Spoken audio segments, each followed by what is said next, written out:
Welcome to Wound Care Warriors. This is episode 3 of our weekly series, and it's designed to educate, engage, and empower friends with peripheral artery disease to prevent and manage diabetic ulcers, as well as other wounds associated with peripheral artery. I'm nurse practitioner Kay Smith, and with me today I have Kelsey, and Kelsey is a board certified nurse practitioner in wound care. And today we're going to be talking about sepsis. Before we begin, just remember the information, advice and views that are shared in this interview are that of the individual speakers and are offered for educational and informative purposes only. So don't act on any of the information provided in the interview without the explicit consent from your medical practitioner who knows you and has your notes. And if you think you're having a medical emergency, please go to the ER or dial 911. So with all that said, I'm going to hand you over to Kelsey. And Kelsey, if you'd like to introduce yourself, I'd really appreciate it. My name is Kelsey Resler. I'm a nurse practitioner. I specialize in adults and geriatric population, and I work in an outpatient wound clinic here in Phoenix, Arizona. Wonderful. Kelsey, you've got a presentation you'd like to share with us. If you could share that now, that would be wonderful. All right. Typically with wounds in relation to inflammation and leading to infection, the normal flow of a wound healing pathway, it starts off in different stages. So as soon as trauma happens, whether that's diabetes related or peripheral artery disease, kind of breaking down those layers, a wound happens. And as soon as a wound occurs, you're in an inflammatory stage. So it's typically the first couple of days, sometimes the first couple of weeks when your wound is just developing, you're just noticing your blisters are popping. Basically, you're going to have an influx in swelling, redness, drainage, all the fun things that go with wounds. Happens now. Yeah. So oftentimes at this stage, patients will go into their PCP office or into their wound clinic if they have one, or their vascular provider if you're established with your PAD, and say, hey, I have this wound, I'm not sure what to do. And your provider will look at you, they'll see the redness, they'll see the swelling, they'll see the wound, they'll see the drainage, and they'll say, oh, you've got an infection, I'm going to send you in an antibiotic, we'll send in a cream, we'll send in some pills and get you on your way to healing this wound.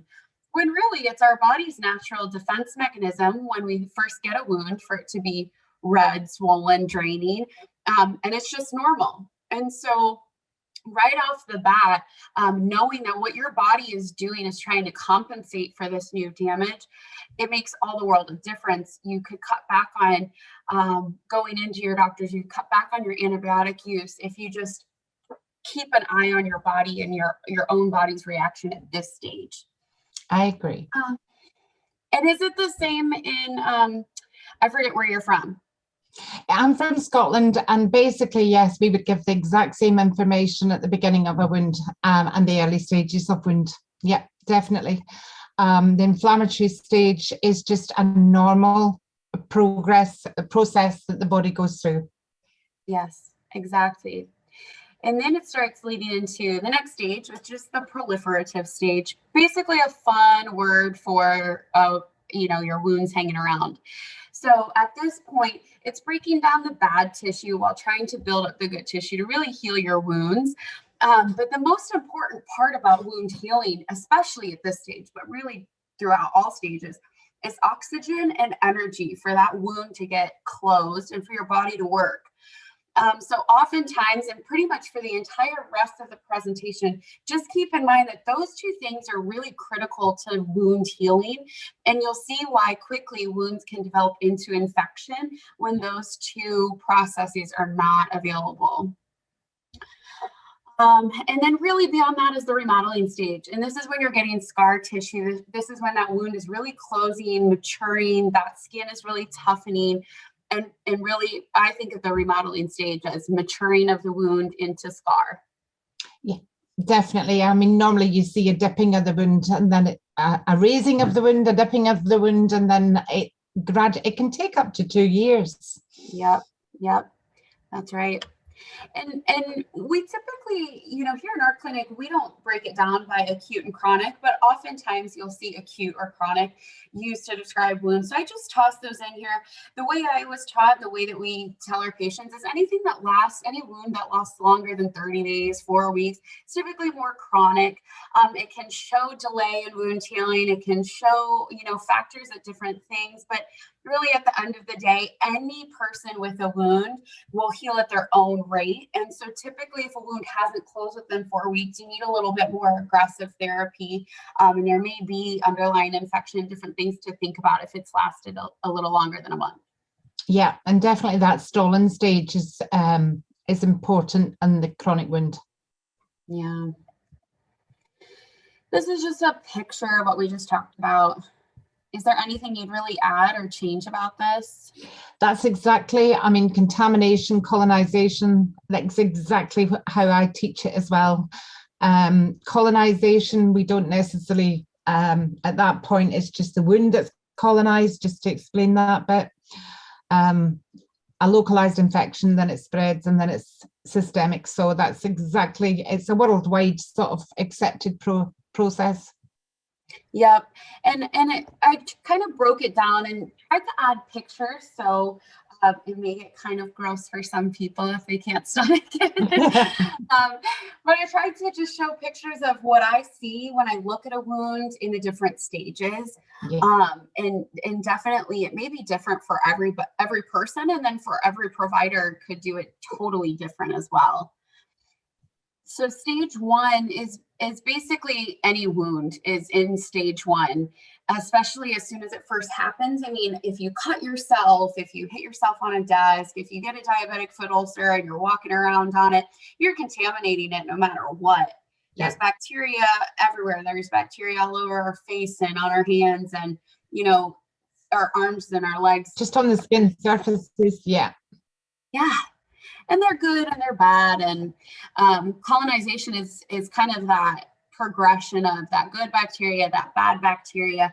That's kind of just getting into the wound. And I have a lot of patients that will ask me, and especially we see a lot of wounds that look exactly like this picture, and they'll ask me like, should I be concerned about infection? What is the yellow? You know, it's really red. I don't know what I'm looking at.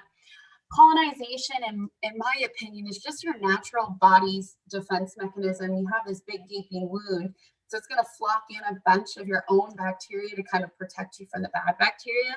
So you just get this funny combination of both. I'd agree. Definitely agree. And I don't know if you've heard of critical colonization. Have you heard of that before? Yes, I have. Yes. Where the bioburden is, carry on. It's kind of a newer term. When I was going through school, it was just colonization and then, you know, local infection. But the more literature I'm reading and I read a lot of journals, and this is one that I find really fascinating, where it's kind of that tipping point that we look for in healthcare all the time. We're like, well, what's that red flag? I think that this is, you know, the wound care world of saying, well, this is the red flag. When you see these, or, you know, when you get into this area, you should probably get seen pretty quickly. Yeah. And it's also the stage that if you get critical colonization, and people will say to me, the redness is starting to move, and I actually tell them to get a pen and mark it. Yeah. And see if it moves out with that area and follow the inflammation as it starts to spread. And then when they do go to the clinic, they can actually see where it was and where it's got to now. Yeah, we do that a lot, especially with our new patients that come. I usually see my patients about once a week. And the first time I'm like, oh, let's just mark it, see where it's at next week. And then we pretty much do the same thing. Yep, that's what we do. Arts and crafts. So then with a local infection, it's pretty much what we, you know, textbook picture with infections. You're going to get the redness, you're going to get maybe some pus, some odor, but pretty much you get that redness, the warmth, the swelling, the fever can sometimes come at this stage, and you pretty much just have it in that one area. I see a lot of my patients having a wound, and then actually their wound isn't infected, but you'll see redness like around their ankle if their wound is on their calf. And so that's still technically a local infection. It's kind of around that same general area. It may not always be in or around your wound, but kind of in that general vicinity. Yep. And this is where it gets kind of fun. So spreading infection, you're walking the fine line into, should I go get evaluated? Should I go to the hospital? What should I do? And then this can quickly lead into multi-system organ failure and sepsis and septic shock. And a lot of people, a lot of patients that I talk to really have a hard time differentiating between sepsis and septic shock and organ failure. And I think a lot of these words get kind of jumbled. They do. Yeah, and it's really hard to explain. So sepsis is basically a fun word for that infection is spreading. And it's spreading through our circulation system or our vascular system, which carry our blood. So it gets into that blood, and then our whole body has blood flowing up and around through our arteries, through our veins. Even with peripheral artery disease, you're pumping that blood somewhere. Yeah. It just may have a harder time getting there. But once it does, that infection spreads pretty quick. Yes, it does. I also have patients who they'll get sepsis from lymphedema or from their lymph system. And so our lymph system is, you know, head to toe, just like our circulation, just carries a little different of a fluid. And once your lymph system gets backed up, it's pretty much really easy to get sepsis. It spreads very quickly. So sepsis, in my opinion, is just a fun word for a spreading infection throughout your body. Yeah, and the only other one I'd mentioned there, Kelsey, is the urine infections that seem quite inane, and all of a sudden you start to get the serious symptoms, the red rash, and you don't feel very well, your blood pressure's going, your heart going low, your heart rate's starting to go. That's the time to seek medical attention, even with something as simple as a urine infection. Yes. Yeah. I never even think about urine infections. That's awesome. But then pretty much from there, this is where the oxygen, the energy comes into play, because, you know, if you think about it, you've got an infection like in your urinary tract. And so your entire body's pulling that energy, pulling that oxygen away from your fingers, your brain, your toes, your wound, to really feed and oxygenate that infection in that area, to fight the bacteria that's in there. So then your other things where the oxygen is being taken away get neglected. And oftentimes the first places it pulls are your fingers and your toes. Yeah. And so if you have wounds on your toes, your legs, you know, climbing up, then what happens is they're not getting any oxygen, and they start getting worse and worse and worse really quickly. Very quickly. Yep.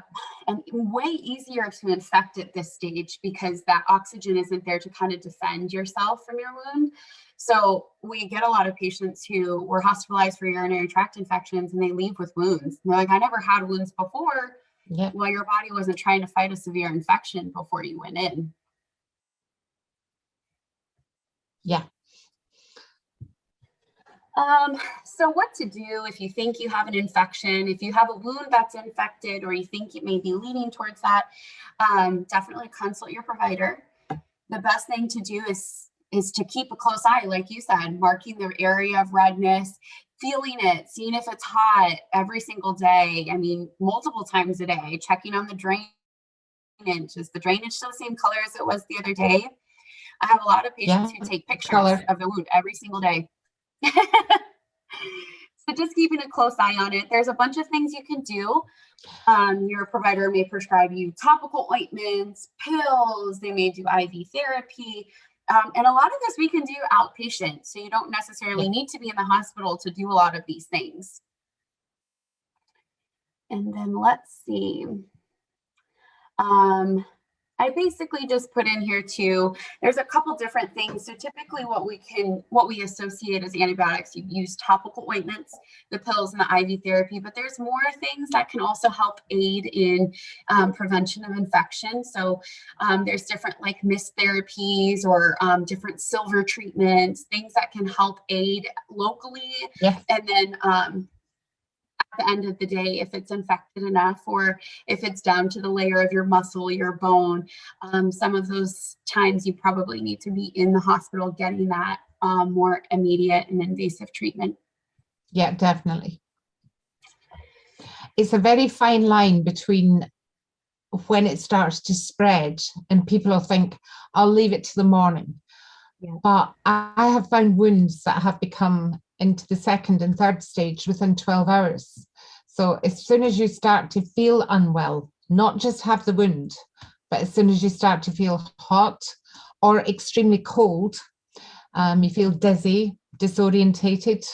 Quite often when they're getting serious sepsis, they become very completely disorientated and they don't understand what's going on. The heart rate's pounding and the blood pressure's sinking very low.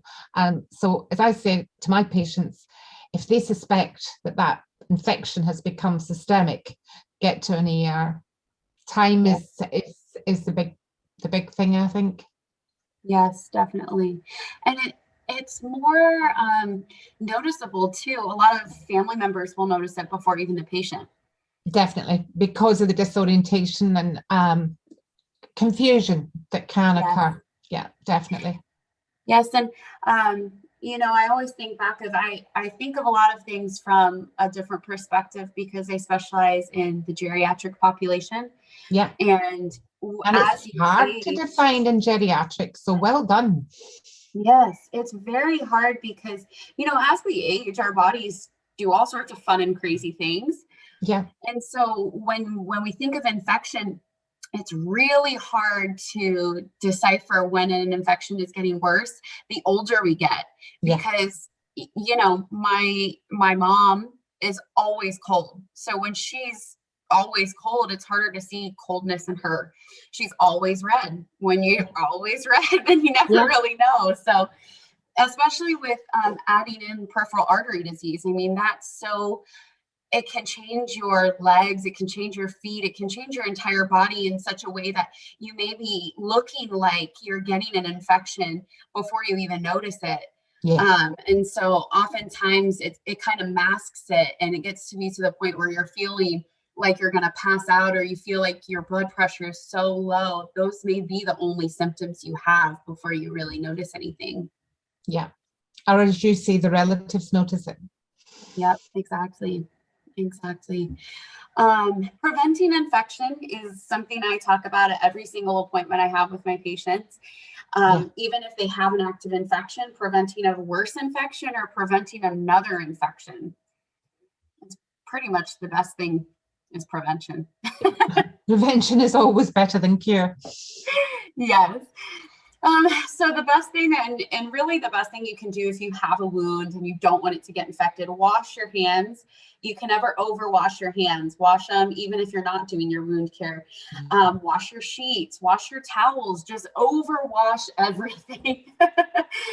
And be mindful of what you're using to wash. I tell all of my patients, especially if you have a wound, don't use anything with fragrance in it. I have a lot of patients who love, and I love, my Bath and Body Works, but when you use that on broken skin, the problem is those fragrances can actually eat away at your good tissue and your good bacteria that's there and cause an infection. You're like, well, I'm doing everything right. It wasn't you, it was what you were using. Yeah.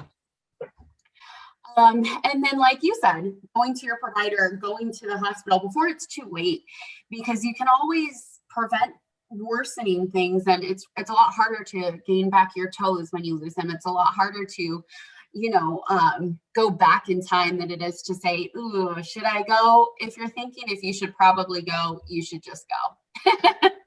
I always said it's like when you're having a baby, am I in labor, am I not in labor? It doesn't matter, go to the hospital and get checked out first. It's happening either way, so you might as well be safe than sorry. Yeah. And then the next thing I always tell people when I do prescribe antibiotics is take the whole course. And if it's upsetting your stomach, if you're having diarrhea, constipation, headaches, you're getting those side effects, let the provider know. Let your doctor know, because they won't know how you're feeling unless you tell them. And it may be embarrassing to tell them, hey, I'm having massive diarrhea today from this antibiotic you prescribed me. But then we can also go about it. Okay, let's put you on this medication to help with that, or let's switch up your antibiotic antibiotics. We have the flexibility to do that. So it's better to do that than to take the entire course and really get dehydrated, or to not even take it at all because you're like, it's causing diarrhea, I'm going to just stop taking it. Oh, well, so common. And then on top of cleaning it, really worrying about what you're doing. So are you going and getting your pedicure still? Are you going to the hot tub? Here in, beautiful 120-degree Arizona, our biggest concern is, do you have a pool in your backyard? Just rub it in, why don't you? Right. But a lot of the times too, I'll still tell my patients, hey, I don't want you to stop swimming. I don't want you to stop your activity. We just have to wrap it. We have to put a waterproof dressing on it. We have to clean it really good after you do it. So It's not always about, limiting your entire lifestyle. I have a patient who does laps twice a day. I'm not going to stop you doing your only physical activity to heal this wound. We, working with your provider and trying to figure out a good care plan, I think is the best thing, not only in preventing infection, but you have a life to live. Yeah, and there's some wonderful products on the market that allow you to go swimming, even if you had a broken arm or a broken leg, and you can slip it over the top. It doesn't limit your lifestyle. Yep, exactly. And if it is limiting your lifestyle, there's things, to help or to advance that, so that way you can start working towards gaining back to where you were before. Yeah. The only thing we see in this country is not to take a bath, but take a shower instead. Yep. We don't have a whole lot of people in Arizona taking baths every day. It's not enjoyable in this heat right now.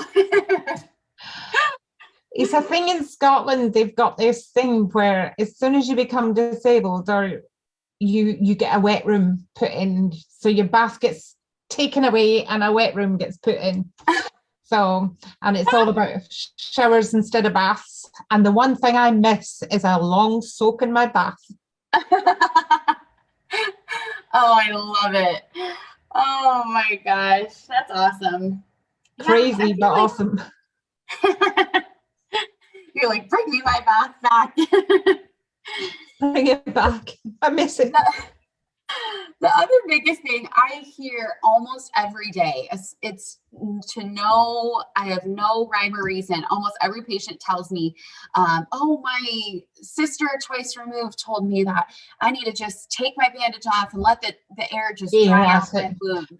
That's going to make everything better. It's just got to dry out. It's going to get a scab, and that scab will just fall off. I tell every single person I possibly can, that is the biggest myth in the entire world. Yeah. Your wounds will not dry out. And if it is too dry, then you're running into a whole other problem. Yep. So I tell my patients, our skin is the diva of all organs. It doesn't like to be too dry. It doesn't like to be too wet. It doesn't like to be too humid. It doesn't like to be too Arizona. So I think a lot of the times trying to find that equilibrium, especially if you're leaning towards into getting infected, finding out where that bacteria is harvesting, where it's thriving, and really cutting back on it and covering that. Because if you leave all of your wounds open, it's inevitable it's going to get infected. You don't have anything protecting you from the outside world. Yeah, definitely. But that's it. That's all I got. Kelsey, I mean, I can't thank you enough. And it's lovely to actually talk to somebody that does in the States what I do here. But I really appreciate it, because sepsis is a big deal in both our countries, and it can happen so quickly. And everything that you've said, 100% I agree with. That's exactly the way we treat wounds. We keep them covered. We've got this thing where people think, oh, I've got a wound, I need to change it every single day. And as you know, every 2 to 3 days is normally adequate, because it'll stay moist, etc. But my extracellular matrix you were talking about there, I've got a background with tissue negative pressure. I remember hauling around the very first vac that ever came on the market. Oh, wow. Yeah, the original one. It weighed about 20 pounds. We had to put it on the back of a drip stand. Yeah. And oh my gosh. Now we've got the 𝐓𝐫𝐞𝐭. We're showing the difference in our ages here. we've got the 𝐓𝐫𝐞𝐚 that's the size of a wallet, and it just gets thrown away at the end of a week. So yeah, wound care is changing every single day. Kelsey, I really appreciate your take on it, because obviously there's things in America that happen that don't happen here. But as far as wound care is concerned, we're definitely speaking the same language. I'd love to speak to you again. This series is going to get more in depth, and we're going to be talking about things like negative pressure, etc. So perhaps we can talk again in the future. I hope so. It was such a pleasure. Thank you so much, and thank you for your presentation. I really appreciate it.